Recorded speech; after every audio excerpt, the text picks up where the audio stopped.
چیونٹی کے نام پر اللہ نے سورت رکھ دی. پیچھے میں آپ کو بہت ساری سورتوں کے نام یاد کرا آیا ہوں. ایک سورہ نحل بھی ہم نے پڑھی تھی. تو اللہ تبارک و تعالیٰ نے اس سورت میں قرآن کریم کی حقانیت، مومنین کی صفات، مختلف انبیاء کے احوال، اللہ تعالیٰ کی توحید پر دلائل، قیامت کی ہولناکیاں اور حیات بعد الموت کا ذکر فرمایا. اس سورت کی ابتدائی آیات میں ایک بار پھر حضرت موسیٰ علیہ السلام کے احوال اور معجزات کا بیان ہے. آیت نمبر 16 سے سلیمان علیہ السلام کا ذکر ہے. وہ داؤد علیہ السلام کے وارث تھے، بیٹے تھے، اور انہیں پرندوں کی بولیاں سکھائی گئیں. جنات اور انسانوں کے لشکر کا ایک فوجی ڈسپلن کے ساتھ ان کے پاس حاضر رہتے تھے. وہ جو ان کا لشکر تھا نا، اس میں انسان بھی تھے، جن بھی تھے، اور اس کے اندر پرندے بھی تھے. ان کا لشکر تھا، وہ ہمیشہ ان کے پاس رہتے تھے. حضرت سلیمان علیہ السلام گزر رہے تھے تو ایک مقام سے آپ گزرے جہاں چیونٹیاں بڑی کثرت کے ساتھ تھیں. تو ایک چیونٹی جو ان چیونٹیوں کی سردار تھی، ان چیونٹیوں کی بڑی تھی، اور مفسرین کرام نے یہ بھی لکھا ہے کہ وہ تھی بھی، ایک آنکھ اس کی کوئی نہیں تھی، ایک ٹانگ اس کی کوئی نہیں تھی، لیکن اس حال میں بھی وہ چیونٹی جو تھی وہ چیونٹیوں کی قیادت کر رہی تھی. تو حضرت سیدنا سلیمان علیہ السلام کا لشکر جب وہاں سے گزرا تو وہ کہنے لگی یا ایھا النمل ادخلوا مساکنکم، کہنے لگی چیونٹیوں اپنے بلوں میں گھس جاؤ، کہیں ایسا نہ ہو کہ سلیمان علیہ السلام کا لشکر بے دہانی میں، سلیمان کا لشکر توجہ نہ کرے اور تمہیں پاؤں کے نیچے مسل دے. لہذا اس طرح کرو کہ تم اپنے اپنے بلوں میں گھس جاؤ. حضرت سلیمان ابھی 3 میل دور تھے. تمام مفسرین نے لکھا ہے 3 میل دور تھے. تو وہاں سے چیونٹی بول لی تو قرآن کہتا ہے کہ حضرت سلیمان اس کی بات سن کے ہنس پڑے. فتبسم ضاحکا، آپ اس کی بات سن کے ہنس پڑے کہ دیکھو یہ چیونٹی کیا کہہ رہی ہے. ذرا غور کرنا بات پر کہ حضرت سلیمان 3 میل دور فاصلے پر چیونٹی کی بات بھی سن لیتے. مولوی نے قرآن کی آیت پکی یاد کر لی، انا بشر مثلکم، کہتا ہے حضور نے کہا میں تمہاری طرح کا بشر ہوں. نبی ہماری طرح ہوتے ہیں جی. تو وہ تو 3 میل دور چیونٹی کی آواز سن لیتے تھے. اس کے کان میں چیونٹی رکھو بلا، اسے کہو کہ بتا بلا کیا کہتی ہے، کچھ بتائے گا پھر دوڑ لگا دے گا شاید. کان میں رکھو، اس کو کہو بتا چیونٹی کیا کہتی. اور اگر یہ لفظ نہ ہوتے قرآن کے کہ جب انہوں نے سنا تو ہنس پڑے، یہ جملے نہ ہوتے تو شاید اس کو بھی نہ مانتے. لیکن حضرت سلیمان نے سنی چیونٹی کی بات. اور اب اگلی بات کہنے لگا ہوں، بڑے خوبصورت لفظ لکھے ہیں مفسرین نے. فرماتے ہیں دیکھو، ایک چیونٹی نے ایک جملہ بول کے، ایک چیونٹی نے ایک جملہ بول کے اپنے قبیلے کی خیر خواہی کی تو رب نے اس کا جملہ بھی قرآن میں بیان فرما دیا. تو جو ساری زندگی لوگوں کو جملے بول بول کے کہے رب رسول کی طرف آ جاؤ، تو اللہ قیامت میں اس کی بات کو قائم نہیں فرمائے گا. جو بھی کسی کی خیر خواہی کرے وہ ایک جملہ بول کے کرے، اور ہو بھی چیونٹی. تو اگر اللہ اس کا ذکر قرآن میں باقی رکھتا ہے تو میں اور آپ اگر کسی کی خیر خواہی کریں گے تو انشاءاللہ ذکر باقی رہے گا. شرط یہ ہے کہ کریں خیر خواہی.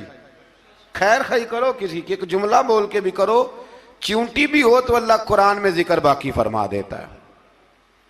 تو اللہ تبارک و تعالیٰ نے اس بات کا ذکر قرآن مجید میں فرمایا. اس پر کئی کچھ لکھا ہے. اسی طرح سے ایک بات اور لکھی ہے ہمارے مفسرین نے کہ حضرت سلیمان ایک دن اسی طرح نکلے، قحط پڑ گیا تھا، بارش نہیں ہوتی تھی. تو حضرت سلیمان باہر میدان میں نکلے دعا کرنے کے لیے، خشک سالی تھی. تو جب آپ گئے تو ایک چیونٹی اپنے پر پھیلا کے دعا مانگ رہی تھی. تو رب کریم نے فرمایا سلیمان آپ واپس چلے جائیں، بارش آ جائے گی پر آئے گی چیونٹی کی دعا پہ.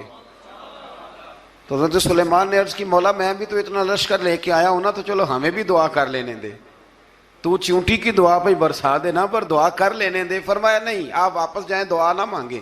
یا اللہ کیوں؟ فرمایا چیونٹی کا دل ٹوٹ جائے گا، وہ تو کہے گی کہ یہ سلیمان کے لشکر دعا پہ پھر بارش آئی ہے. تو آپ نہ کریں تاکہ اس کے دل میں یہ بات رہے کہ نہیں میرے رب نے میری دعا پہ بارش فرمائی ہے. آپ جائیں، آج بارش آئے گی پر آئے گی چیونٹی کی دعا پہ. تو جو چیونٹی بارش کی دعا کرے قوم کے لیے، اللہ اگر اس کا ذکر قائم رکھتا ہے تو جو اپنی قوم کے لیے ہدایت کی دعا کرے، اور کبھی کبھی گردن جھکا کے دیکھا کرو کہ دل میں رسول اللہ کی امت کا درد کتنا ہے. اگر کہیں حضور کی امت کا درد ہے تو پھر انشاءاللہ ذکر قیامت تک باقی رہے گا. پھر انشاءاللہ قیامت تک آنے والی نسلیں بھی آپ کا ذکر کریں گی اگر حضور کی امت کا درد سینے میں موجود ہے. اسی طرح سے پھر حضرت سلیمان کے لشکر میں نا ایک ہدہد نامی پرندہ بھی تھا. لشکر کا کارکن تھا پرندہ. ہدہد غائب تھا تو حضرت سلیمان کہنے لگے کدھر گیا وہ ہدہد؟ نظر نہ آ جایا سخت سزا دوں گا. یہاں تو کوئی اچھی خبر لائے گا. چونکہ وہ ہدہد پرندہ جاتا تھا تو خبریں لا کے دیتا تھا، ورنہ سزا دوں گا. اتنی دیر میں ہدہد بھی آ گیا. یہ پرندے جو کارکن ہوتے ہیں بڑے سیانے ہوتے ہیں. کبھی بندہ ناراض ہو تو صحیح خبریں لے آتے ہیں. تو صحیح خبر لے کے آ گیا. آتے ہی آ کے بیٹھا تو اس نے حضرت سلیمان علیہ السلام نے کہا کہاں تھے؟ عرض کرنے لگا حضور میں ملک سبا گیا تھا، وہاں ایک عورت حکمرانی کرتی ہے، اس کا نام بلقیس ہے. بہت بڑے تخت پہ بیٹھتی ہے. 80 گز اس کا تخت لمبا ہے، 40 گز چوڑا ہے، اور شاید 80 من کے 80 ٹن اس کا وزن ہے. تو حضور وہ سورج کو پوچھتے ہیں. تو حضرت سلیمان نے فوراً خط لکھا، فرمایا جا کے اسے میرا خط دے دو کہ یہاں تو کلمہ پڑھ کے ہماری فرما بردار بن جائے، ورنہ تیار ہو جائے. جو اللہ کے غیر کو پوچھتے ہیں ہم ان کے خلاف جنگ کریں گے. وہ جب لے کے گئے نا خط یہ حدود گیا تو وہ میٹنگ کر رہی تھی، اس کے وزیر مشیر سارے بیٹھے تھے. اس نے جا کے خط پھینک دیا ملکہ بلقیس کی جھولی میں. اس نے خط پڑھا تو ڈر گئی. وزیروں کو بلایا. حضرت سلیمان، قرآن کہتا ہے حضرت سلیمان نے کہا تھا خط پھینک کے نا تو سائڈ پہ ہو کے سننا وہ کیا کہتا ہے. بندوں کے لیے منع ہے، پرندوں کے لیے جائز ہے. بندوں کے لیے منع ہے سائڈ پہ ہو کے سننا. ہاں جس کی جاسوسی کی ڈیوٹی ہو، کفر کی جاسوسی کی، اس بندے کے لیے بھی جائز ہے. تو یہاں ایک تو وہ پرندے تھے، دوسرا کفر کی جاسوسی کر رہے تھے. سائڈ پہ ہو کے سننے لگے تو ملکہ بلقیس کہنے لگی اب کیا کرنا ہے، یہ خط آیا ہے. تو وہ کہنے لگے ہم تیار ہیں، آپ حکم کریں، ہم لڑنے کو تیار ہیں، لڑیں گے. وہ کہنے لگی نہیں تیزی نہ دکھاؤ. قرآن مجید کہتا ہے کہ وہ کہنے لگی جب لڑائیاں ہوتی ہیں تو شہر تباہ ہوتے ہیں، ملک کھنڈر بن جاتے ہیں، لڑائی مسئلے کا حل نہیں ہے. انہوں نے کہا کہ میں نبی ہوں. تو ایک دفعہ آزما لیتے ہیں کہ نبی ہیں کہ نہیں. معاذ اللہ آزما لیتے ہیں. کہا کیسے؟ کہنے لگی تحفے تائے بیچتے ہیں. اگر مال پر دل للچا گیا تو پھر نبی نہیں بادشاہ ہے، اور اگر مال پر دل للچایا نہ تو پھر اللہ کے کامل بندے ہیں. یہ فرق اس نے اس وقت بیان کیا. اس نے 500 کنیزیں، 500 غلام بڑے شاندار لباس پہنا کے، 500 گھوڑا بڑا تگڑا، اس کے اوپر مال و اسباب رکھ کے تیاری کرا کے حضرت سلیمان کی طرف بھیجا. ہدہد پہلے سے خبر لے کے آ گیا. حضور اس نے یہ پروگرام بنایا ہے. وہ جب آیا سارا کچھ تو حضرت سلیمان دیکھ کے جلال میں آ گئے. فرمانے لگے اسے جا کے کہہ دو تو مجھے کیا تحفے بھیجے گی، میرے رب نے مجھے مالا مال فرمایا ہوا ہے، انہیں مالا مال کیا میرے مالک نے. جا اسے جا کے کہہ تو کیا تحفے دے گی. جب رب دیتا ہے تو پھر کوئی کمی نہ وہ نہیں چھوڑتا. بندے کیا دے سکتے ہیں؟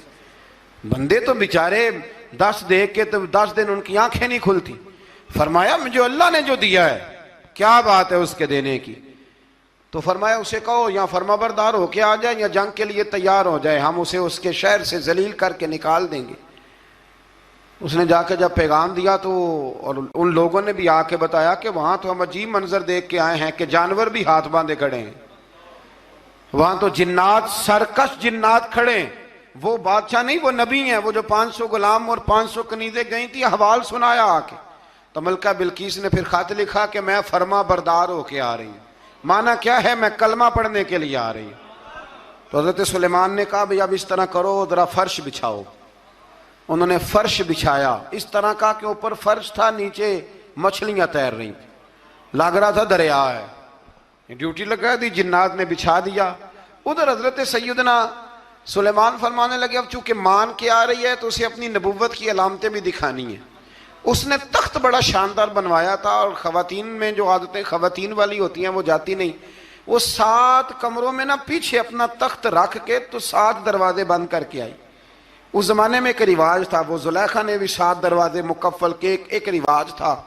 ایک کمرہ، پھر کمرے کے پیچھے کمرہ، پھر اس کے پیچھے کمرہ، پھر اس کے پیچھے کمرہ، اور اس کو بڑے موٹے تالے لگائے جاتے تھے، اور فلسفہ یہ تھا کہ ایک تالا توڑے گا کوئی تو جب تک سپاہی آ جائیں گے، اور اگر اس کے توڑنے تک نہ آئے تو دوسرے کے توڑنے تک آ جائیں گے، اور اس کے توڑنے تک نہ آئے تو ساتویں تک تو آئے جائیں گے۔ یہ ان لوگوں کا نفسیاتی معاملہ تھا، سوچ تھی۔ 7 کمروں میں مکفل کر کے نہ وہ نکلی تو حضرت سلیمان علیہ السلام کہنے لگے بھئی مجھے اس کا تخت چاہیے اس کے آنے سے پہلے،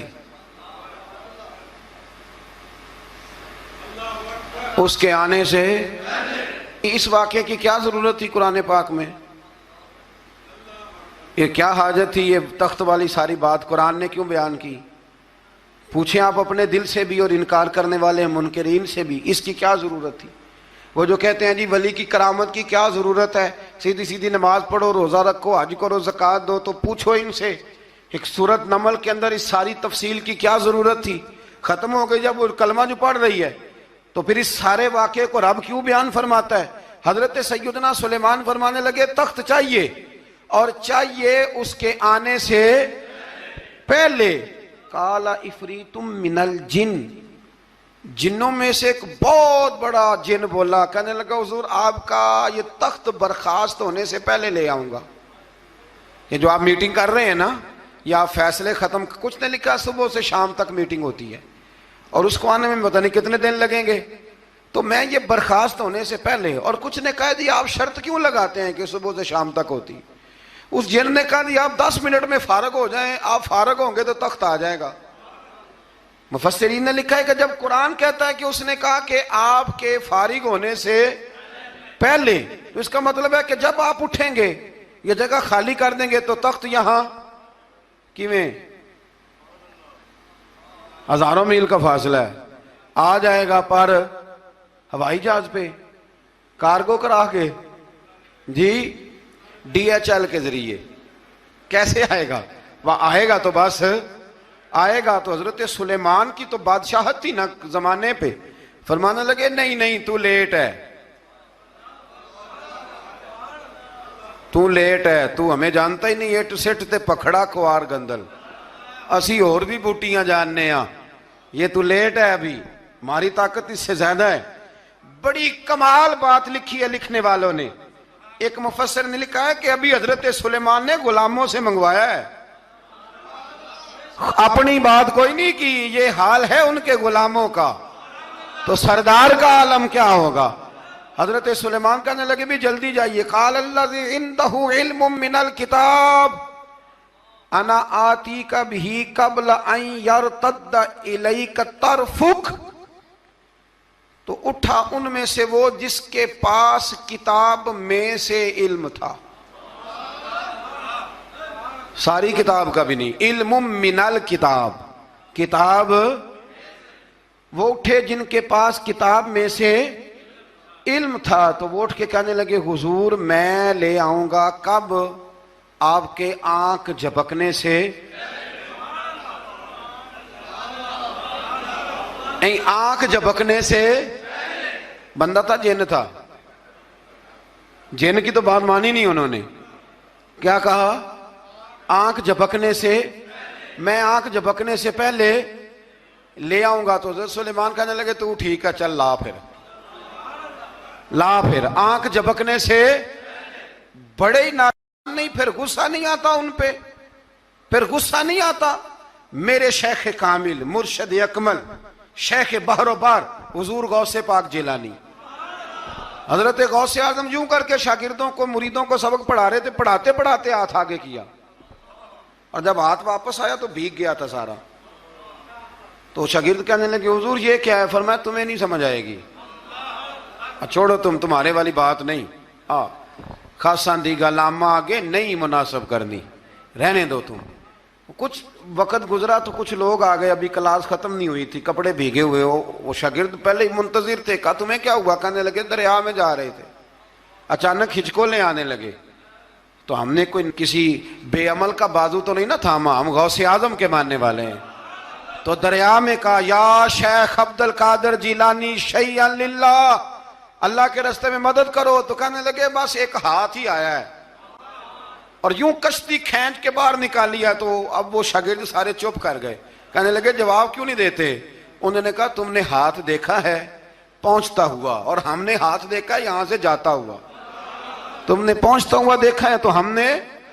حضرت بہاؤالحق نقشبند بخاری, ان کی ایک مریدنی تھی, اوپر چبارے پہ کسی نے اس کی عزت پہ ہاتھ ڈالا, چبارے پہ اوپر والی منزل پہ. اس مریدنی نے اپنی عزت بچانے کے لیے چھلانگ لگا دی. جب وہ نیچے گر رہی تھی تو حضرت بہاؤالحق نقشبند بخاری پہنچ گئے. نیچے کوئی ایسا بندوبست کر دیا, کوئی چارپائی بچھا دی, کوئی ایسا جس پہ وہ آ کے آرام سے گری اور بچ گئی. حضرت صاحب کی طرف دیکھ کے کہنے لگی حضور آپ کب آئے؟ فرمانے لگے پتر جب تو چبارے سے چلی تھی تب میں بخارے سے چلا تھا. جب تو چبارے سے چلی تھی نا تب میں بخارے سے چلا تھا, اور تیرے نیچے آنے تک میں بھی پہنچ گیا ہوں. میں بھی مالیدہ کم راکھی کرنا, پھل کچے ہون یا پکے, اے پیر مریداں دے سر تے ہی رہندا ہے. اے جھوٹے ہون یا سچے, یہ پکی غلامی کریں یا کچی کریں, پیر کی بھی مجبوری ہوتی ہے. کیا کریں, پیر مریداں دے سر تے ہی رہندا ہے. اے جھوٹے ہون یا سچے, کیا کیا جا سکتا ہے؟ لیکن نا نافرمان بیٹے کا بھی تو جائیداد میں حصہ ہوتا ہے نا. نافرمان بھی ہو تو جائیداد میں حصہ تو, چلو باپ ناراض رہے گا تو اللہ ناراض رہے گا, بات الگ ہے, پر جائیداد کا حقدار تو ہے نا, چاہے نافرمان ہی ہے. پیر مریداں دے سر تے ہی رہندا ہے, اے جھوٹے ہون یا. پھر وہ تخت آ گیا تو حضرت سلیمان سے پوچھا یہ کیا ہے؟ قال ھذا من فضل ربی. فرمانے لگے کچھ بھی نہیں. حضرت سلیمان کہنے لگے یہ میرے رب کا فضل ہے. شاید سب مفسرین نے بڑی بڑی باتیں کی ہوں, پر یہاں ایک قاضی ثناء اللہ پانی پتی رحمت اللہ علیہ کا فقرہ میں پڑھ رہا تھا, بڑا مزہ آ رہا تھا. قاضی صاحب فرمانے لگے اس آیت پہ, قاضی صاحب کہتے ہیں جن پر نرا فضل تھا, ھذا من فضل ربی, نرا فضل. فرمایا ان کی تو اتنی طاقت ہے کہ وہ ہزاروں میل دور سے 80 گز لمبا 80 گز چوڑا تخت آنکھ جھپکنے سے پہلے لے آتے ہیں, اور جن کے بارے میں اللہ فرماتے ہیں وَبَشِّرِ الْمُؤْمِنِينَ بِأَنَّ لَهُم مِّنَ اللَّهِ فَضْلًا كَبِيرًا. فرمایا محبوب اپنے غلاموں کو خوشخبری دے دیں, باقیوں پہ نرا فضل تھا, ان پر تو فضل کبیر ہے, ان پر تو بڑا ہی فضل ہے اللہ کا. تو فرمایا جن پر فضل کبیر ہو, ایک نہیں, اس پر میں بڑے دلائل دے سکتا ہوں. کرامات اولیاء پر میں بڑے ہی دلائل دے سکتا ہوں, بڑے. غوث اعظم رضی اللہ تعالیٰ عنہ کے پاس بادشاہ آیا تو کہنے لگا پیر تب مانوں گا جب سیب کھلائیں گے. سیب کا موسم ہی نہیں تھا.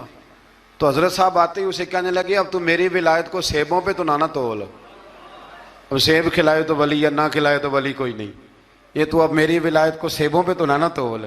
تو حضرت صاحب نے یوں ہاتھ اٹھایا تو اللہ نے 2 سیب عطا فرمائے. تو وہاں جملہ ہے حضور غوث اعظم کا, فرمانے لگے اگر اللہ حضرت مریم سلام اللہ جو بنی اسرائیل کی ولیہ ہیں, ولی ہے نا, وہ نبی تو نہیں نا, عورت نبی نہیں ہو سکتی. فرمایا اگر اللہ انہیں بغیر موسم کے پھل دے سکتا ہے, میں تو محمد عربی کا نوکر ہوں. فرمایا اب نہ 2 سیب آئے تھے, تو وہ کہنے لگا میرے تو دل میں 1 سیب تھا نا, تو حضور غوث اعظم نے نا 1 سیب مجھے دیا, 1 میں نے کھایا تو 1 غوث پاک کھانے لگے. کہتے ہیں میں نے وہ منہ میں رکھا, ذرا ترش تھا, تو میرے چہرے کا وہ رنگ دیکھ کے نا, اثر دیکھ کے کہ تلخی محسوس, تو غوث اعظم کہنے لگے میرے والا کھا. تو 1 انہوں نے کاٹ کے ٹکڑا دیا, کہتے کھایا تو بڑا میٹھا تھا. تو میں نے کہا حضور آئے تو دونوں ہی غیب سے ہیں, تو آپ کے والا میٹھا ہے میرے والا کڑوا ہے. تو آپ فرمانے لگے آئے تو دونوں غیب سے تھے, پر ایک کو ذرا ظالم کے ہاتھ لگ گئے ہیں نا, اس کو تنبیہ بھی کر دی کہ ظلم سے باز آ جا, تنبیہ بھی کر دی. فرمایا ہاتھ ظالم کے لگے اس لیے ترش ہو گیا, سیانا بن. 1 نہیں 20 درجنوں. لیکن پتہ نہیں کیوں لوگ اڑ گئے, پتہ نہیں کیوں کڑ کے آ گئے کرامت اولیاء کے معاملے میں. بالکل. اور پھر کسی حدیث میں یہ نہیں آیا کہ اس زمانے میں ولی ہوں گے تو اس زمانے میں ولی نہیں ہوں گے. حضور نے فرمایا میری امت کبھی گمراہی پر جمع نہیں ہوگی. اقبال کہتے ہیں اولیاء کیا ہوتے ہیں, اولیاء کیا ہیں, جواسیس القلوب. اقبال کہتا ہے ولی کا بہت بڑا ولی تم نے دیکھنا ہو تو اسے دیکھو جو تیرے دل کا جاسوس ہے. چلو یہ مشکل بات ہے, میں نہیں چھیڑتا, لیکن جو تیرے وہ جاسوسی کرتا ہے, پر کرتا ہے تیرے دل کی, وہ تیرے دل کا جاسوس ہوتا ہے ولی. اور اس پر حضور کی حدیث ہے, فرمایا اس کی فراست قلبی سے ڈر, یہ اللہ کے نور سے دیکھتا ہے. ڈر اس کی فراست قلبی سے، اللہ توفیق عطا فرمائے۔ بہرحال اس ولی کا نام تھا آصف بن برخیہ۔ آصف بن برخیہ جی حضرت سلیمان کے وزیر تھے۔ وہ آئی ملکہ بلقیس، اور جب وہ آئی نا تو اس نے دیکھا کہ یہ تو آگے سامنے حضرت سلیمان بیٹھے ہیں، اور جو رستہ ہے نا درمیان میں وہ فرش ہے کہ دریا ہے سمجھ نہیں آ رہی، تو اس نے نا اپنا یوں کر کے اوپر کپڑا اٹھانا شروع کر دیا کہ نیچے پانی ہے، تو حضرت سلیمان کہنے لگے چلتی آ، نیچے کچھ بھی نہیں۔ اس نے پیر رکھا، نیچے مچھلیاں بھی تیرتی جا رہی تھیں۔ حضرت سلیمان علیہ السلام، آج بھی اللہ نے توفیق دیا نا، لوگوں نے اس طرح کی تعمیرات بعد میں کی ہیں، لیکن اس کے موجد، اس کے پہلے بنانے والے حضرت سلیمان ہیں اللہ کی دی ہوئی توفیق سے۔ تو وہ ملکہ آپ کے پاس آئی، پھر وہ آپ کی فرما بردار ہو گئی، اور بعد مفسرین نے یہ لکھا ہے کہ اس نے جب کلمہ پڑھا تو پھر اس کا نکاح بھی حضرت سلیمان سے ہوا، یہ بھی بعض لوگوں نے لکھا۔ کوڑا تخت دنیا دا باہو، فکر سچی بادشاہی ہو،